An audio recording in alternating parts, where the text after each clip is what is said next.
Welcome back, everyone. This is the long overdue part 2 of Who They Are and Why They Lie. I thank you for your patience as we work to complete this. Had a lot of things going on and some setbacks kept happening, but we're here and ready to get started. And so, for those of you who haven't seen part 1, go back and watch it now. Otherwise, a lot of what we're going to talk about isn't really going to make sense. But for those of you who are ready, we're going to go ahead and get started and just recap what we covered in part 1, which was a little bit of who they are in terms of the key players in the game that they have going on, the deceivers, and some of the connections that they have to the heliocentric model, as well as the history of sun god worship. And so, finding out who they are, a lot of people think that it's all about these different secret societies and people keeping this wisdom, and that's partly true, but that wisdom and that knowledge comes from somewhere.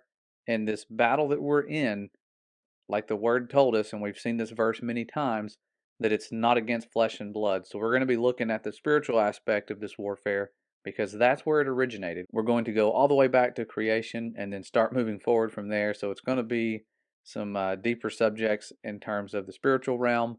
But the word, I'm going to read this verse real quick. It tells us that we wrestle not against flesh and blood, but against principalities, against powers, against the rulers of the darkness of this world, and against spiritual wickedness in high places. Most of us heard this verse growing up and how to protect yourself by putting on the whole armor of the Father.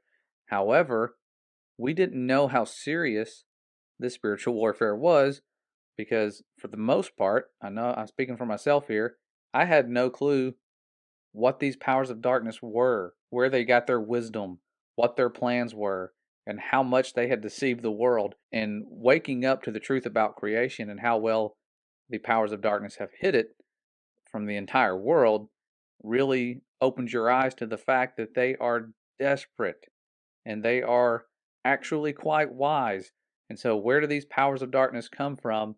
We have to analyze that because there is no way mankind could do the things they're doing on their own. We don't live long enough to figure that much out. The people who are doing this are working directly, hand in hand, with the influences of these powers of darkness. That's why the oaths that we looked at in part 1 were so serious. These things show you that they are binding themselves. You even see the word binding right here to these penalties if they are to break their secrecy and become one of us. It's a serious offense, and so they bind themselves, they swear these oaths, and you can go back and watch it if you forgot what those were, because I'm not going to read those graphic words, the things that they agree, especially in the Jesuit oath, to do to the heretics. It is so sad, the things that they speak out loud when they are becoming one of these members. And so they have to be devout, but that wording, like I said, relates to the wisdom of the fallen, because when you go back to the book of Enoch and you learn what the fallen were doing, the very first thing they did was they swore an oath, and they used the exact same terminology, binding ourselves right there. And so every time you sign a contract, you'll hear them say, "This is a binding contract." This is something that we borrowed from the wisdom of the fallen, these binding oaths and contracts, where they are binding themselves to a mission and agreeing to suffer the consequences together. If one of them goes down, they all do. And for those of you who aren't familiar with this oath that I'm looking at here, this is from the book of Enoch. I highly suggest you read it. It's extremely fascinating, the things you hear, and it fills in a lot of the missing pieces that answers the questions as to how the world became so corrupt before and after the flood. And we're going to be looking at both of those aspects, before and after. This is before the flood and before the world became as corrupt as it was and needed to be cleansed. And so the watchers came down to Mount Hermon, and this is their pact, or their oath. It says, "Let us all swear an oath and all bind ourselves," just like the Masonic oath, "by mutual imprecations," or that word just means spoken curse, "not to abandon this plan, but to do this thing." And so they all swore, it tells us, and they bound themselves together by mutual imprecations upon it. And they were in all 200. who descended in the days of Jared on the summit of Mount Hermon. And so that was what they were doing, binding themselves for a purpose. And it doesn't tell you what that purpose was. It just says that they plan to do this thing. And so, what was this thing they were mentioning here in the oath? Well, all you have to do is look back at what happened after they made this oath, and they began corrupting all flesh and doing this in many different ways. They taught us all sorts of things like how to make weapons of war. And now that you have these weapons of war, what is the egos of men going to do? Go out, conquer, murder, kill, do all the things that are against the Father's commands: godlessness, fornication, enchantments, root cutting, astrology, lawlessness, things that are returning now, things that are really big in the world and promoted, like the smiting of infants in the womb. We call it abortion now. It's not a new trick, it's something the enemy's been using for a long time. And so, revealing eternal secrets, which they thought they had all of the deep ones, but they didn't. There were things they did not know, and the Father kept from them for a reason, so that the events you see later on with the Messiah could happen. But they revealed eternal secrets to mankind. And it says here, which men were striving to learn. They wanted to know these things. When you look at the New Age religions and things going on now, people are wanting to learn that. They see it as this great wisdom, and it is wisdom, but it's the wisdom of the fallen, and it's meant to cause you to perish. It is not good for you to be lured in by that. But just like in the garden, that cunning serpent knew how to get Eve to break what the Father had commanded them. And what was it about the lie the snake told that made them want to eat of this fruit? Well, it was that same wisdom luring them in. You're going to be wise if you do this. And the serpent even said, because God knows that in the day ye eat thereof, then your eyes shall be opened, and you shall be as gods, knowing good and evil. So this was that lure pulling you in. Oh, you're going to be so wise. You're going to know good and evil. Right now, you just know good. And so that tempting was there. She gave in, and then Adam gave in. And in that day, he died. And I remember reading that and thinking, you know, Adam didn't die the next day. He woke up, and he moved on. He had kids. All these things happened. He didn't die that day. So why did the Father tell him he would if he ate of this fruit? Well, Jubilees, just to give some of you an answer that have had that same question, in chapter 4 answers this really well. It says, and he lacked 70 years of 1,000 years. This is when he died. So when he died, he lacked 70 years of 1,000 years. For 1,000 years are as one day in the testimony of the heavens. And therefore was it written concerning the tree of knowledge, on the day that ye eat thereof ye shall die. For this reason he did not complete the years of this day, for he died during it. To me, that makes a lot of sense. So he did not complete that day. And if you look at the timeline we're on now, with 1,000 years being a day, or a day 1,000 years, it's interesting because we're approaching the seventh day, which is significant if you've read the creation story. So, a really cool way to look at it there. But that was sort of the first downfall of man. But the wisdom of the fallen we're talking about comes from those watchers, and they corrupted the entire world. Like we said earlier, we needed a flood. And I say the entire world, there was Noah and his family. Those were the only ones that made it out. And so, how did that wisdom of the fallen return? You have a flood, clean start, everything should be good, right? I would think so. However, there are several ways the wisdom of the fallen returned, and one of those has to do with what they produced when they were here. Because when they were in the world and they were disclosing these things, they taught them to their sons.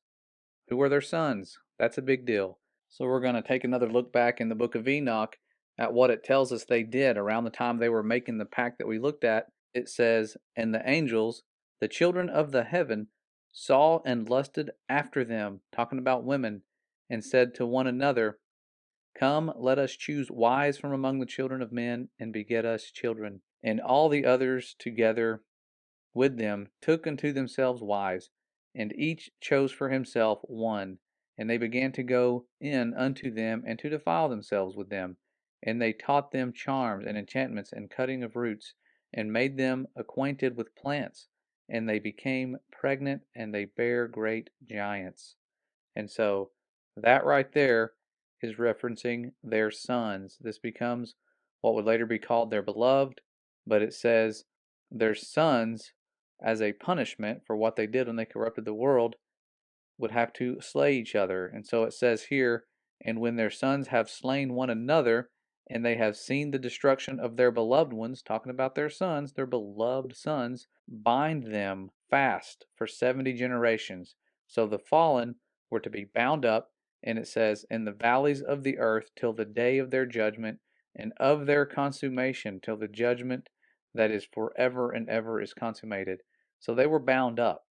That's why I was asking the question, how did the wisdom return? Well, they taught their wisdom to their sons. What happened to their sons? I thought they just killed themselves and destroyed each other. Sort of a Rob Skiba called it a clash of the titans, and it's what a lot of Greek mythology is most likely based on, the clash of these titans here. So these giants who were produced from the spirits and flesh, it says, shall be called evil spirits upon the earth, and on the earth shall be their dwelling. Evil spirits have proceeded from their bodies because they are born from men and from the holy watchers is their beginning and primal origin. They shall be evil spirits on the earth. So when you hear about these evil spirits tormenting mankind, that's their origin. They are angry. Their punishment was to slay each other in this battle while their parents watched them. And so they went from being these massive, destructive creatures to now destroying each other, and then their spirits lived on. And when it tells us what these evil spirits actually do now, it says, and the spirits of the giants afflict, oppress, destroy, attack, do battle, and work destruction on the earth, and cause trouble. They take no food, but nevertheless hunger and thirst, and cause offenses. And these spirits shall rise up against the children of men and against the women, because they have proceeded from them. They are against our Creator. They are against us. They know that the relationship with Him, what that does for us, and they are against Him. And so, after seeing the goals of these evil spirits, it makes sense, given that they were teaching these secret things by the Watchers, that they would continue on that legacy. That's why right now we're seeing the corrupting of all flesh 2.0, because that same wisdom is being shared. You can see it with creation. When you compare the two, the wisdom of the fallen is still there, and it is a lie. It's the wisdom that eliminates the Father and the Son. And we were warned about that when we look back at 1 John. It tells us exactly the goals of these spirits of the Antichrist. There was many of them back then, it says, and they essentially deny the Father and the Son. So that's their goal. We know where they get their wisdom. And so the best way in the modern world to deny the Father and the Son is to replace them with a big bang, some sort of random accident, eliminating the Father's creation model, trying to eliminate Him. And you think, this globe could be this really miraculous model. I mean, it's a pressurized ball in a vacuum. Yeah, that's pretty cool, but the story they give behind that, the words that they use to name that model, the numbers that they have buried deep within it, all of these paint a different picture, because the Word, according to the wisdom of the Father, our world is created. It's immovable. It has a firmament that's mentioned as the only structure that took an entire day to create. And it's the second day of creation. It's a big deal. And so all of this wisdom and the contrasting wisdom is why these unclean spirits would use people who are devout, taking oaths, just like the Watchers did. They learned from them. They saw that. They have copied that. And so that is why all of the things you see with these secret societies, is the way it is. It's a secret, and it's not for your good. I just happened to stop by the Georgia Guidestones the other day. It was on my way home, and my wife saw a sign and said, "Hey, it's only 8 miles away. Let's stop by there and look at them." These things, as you can see, it looks like they do blood sacrifices here. They tell you the plan that they have in plain sight. That's why everybody freaks out and goes there. But up until recently, no one knew who made these things, who set them up like that, who funded it. Well, it was secret societies. Two of those secret societies are known.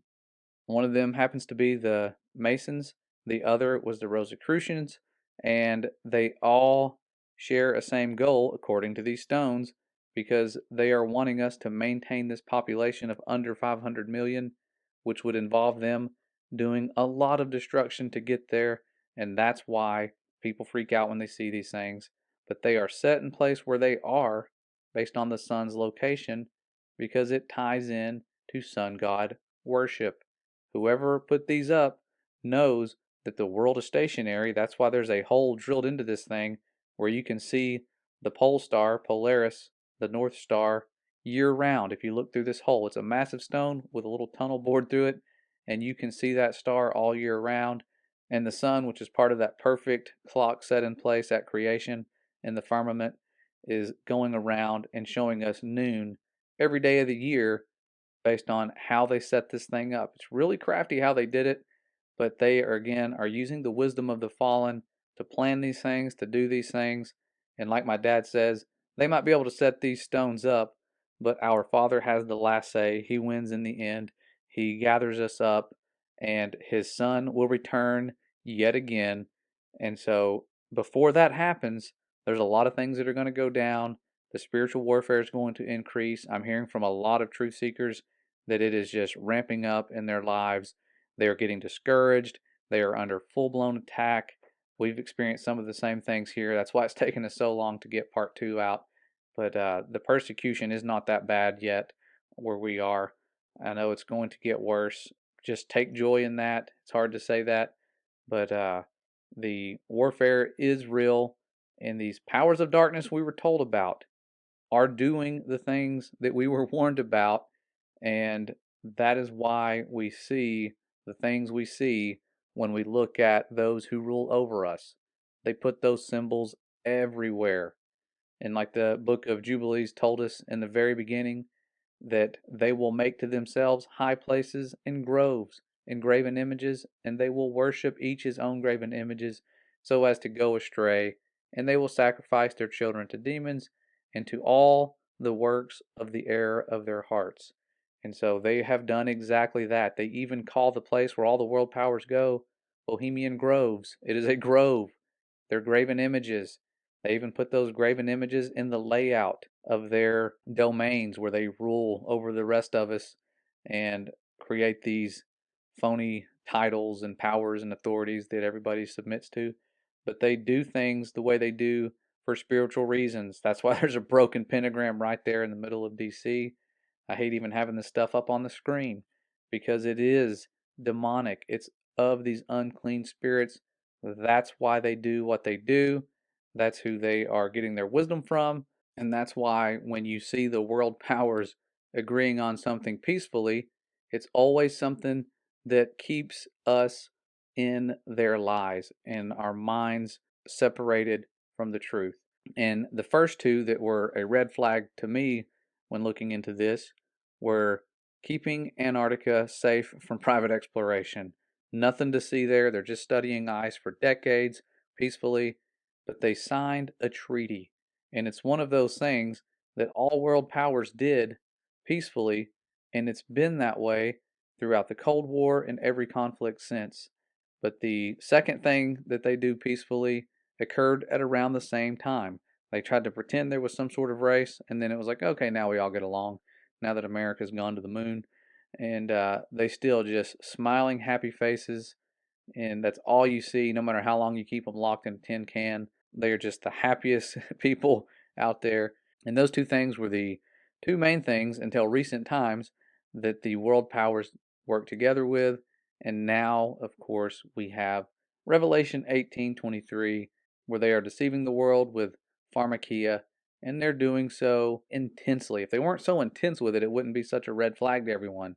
But they are all unified, putting out the same messages, telling the same lies over and over again. And we're not even allowed to question it here. That's why we don't talk about it very much anymore. But the powers that shouldn't be are unified in three things, and they aren't doing so based on their own will. It is the will of those unclean spirits, and prophecies must be fulfilled. We know who wins in the end. Trying to corrupt all flesh is not going to work out for them. It's not going to save them. And for those of you who are waking up to this, be thankful that we have a way out. The Father is calling us out of Babylon and out of Egypt yet again. And it's time to turn to Him and use that example He gave us with His Son to do His will. And when you're in those situations where you're about to endure persecution and you don't want to, but it's inevitable, just say those same words that we were taught by the Messiah when He lived out the example He gave us and said, "Thy will be done." Because it's the toughest thing we can say sometimes. A lot of you right now are having to say that in order to do the right thing.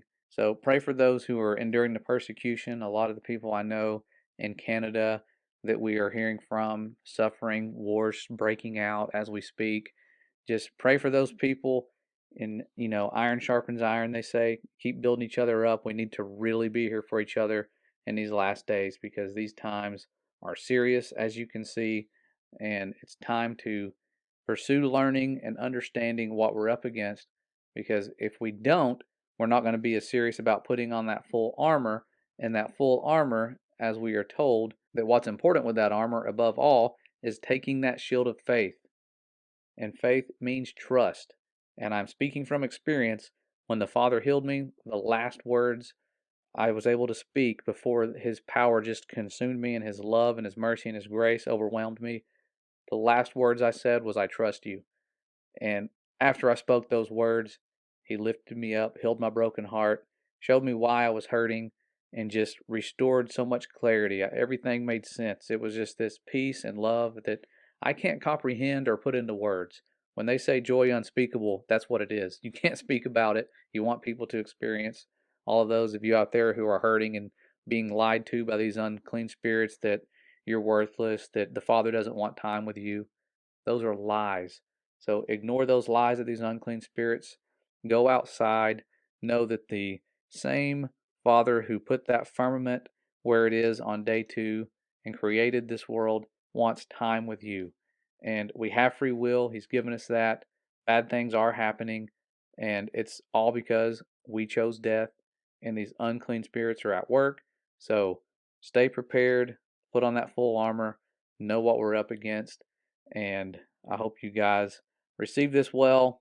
I know it's a lot to take in, but we'll be back soon with some hopefully live hangouts with some guests that I want to share their work and just have you guys answer questions and learn with and study with. But thank you for your patience. I love you guys. You guys are awesome. Stay safe and stay ready.